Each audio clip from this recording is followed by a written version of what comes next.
Siyempre, pagkatapos ng kainan, dapat may panghimagas.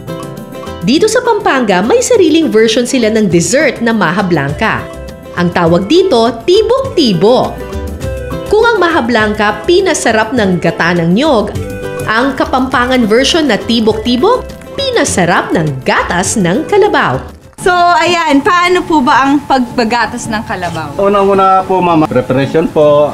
Number 1, kailangan malinis po yung ginagatasan para more safe po yung ating mga customer. Oo nga, syempre, i-consume natin yan eh. So, sir, matanong ko lang po ha, ano pangalan ng ating Brazilian Carla? Ay, pinangalanan po namin ng Carla. Hi, Carla!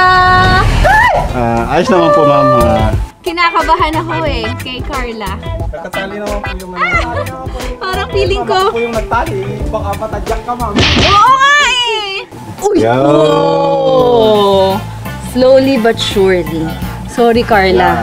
Ay, agot po ng palalim, ma'am. Ang hirap pala pag may pangalan din, no? Para siyang tuturingin mo siyang tao. Sorry, Carla. Parang wala eh. Pero po, ma'am. Kailangan ko mag-concentrate. Opo.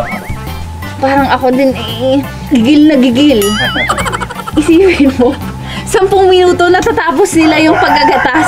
Parang nakakailang minuto na ako dito. Ayun pa lang yung lumalabas. Wala pa yatang isang bote ito eh. Okay, himas-himasin muna natin yan. Tama. Tapos tsaka natin pipisilin. Oh, effective nga. So, kailangan... Basahin niyo po yung kamay niyo. Medyo may pangpadulas ka talaga. Ayan. Marami na po yan, ma'am. Oh! Kita niyo yun. Isa pa. Yan!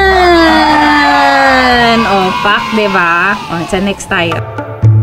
Mukhang nagkakapalagayan na kayo ng loob ni Carla. Ito, kaya ko na ng isang kamay. Kanina, 2 kamay pa dapat. Yan o, dami po. Oy, oo nga. Effort talaga. Yan po. Yun. Okay. Ayan. So, meron na tayong 3.5 bottles at pwede na natin tong gawing pang tibok-tibok din. Opo. The best po sa tibok-tibok yan, ma'am. Okay. Yung kalabaw. Excited na ako. Pwede bang tikman din to? Opo.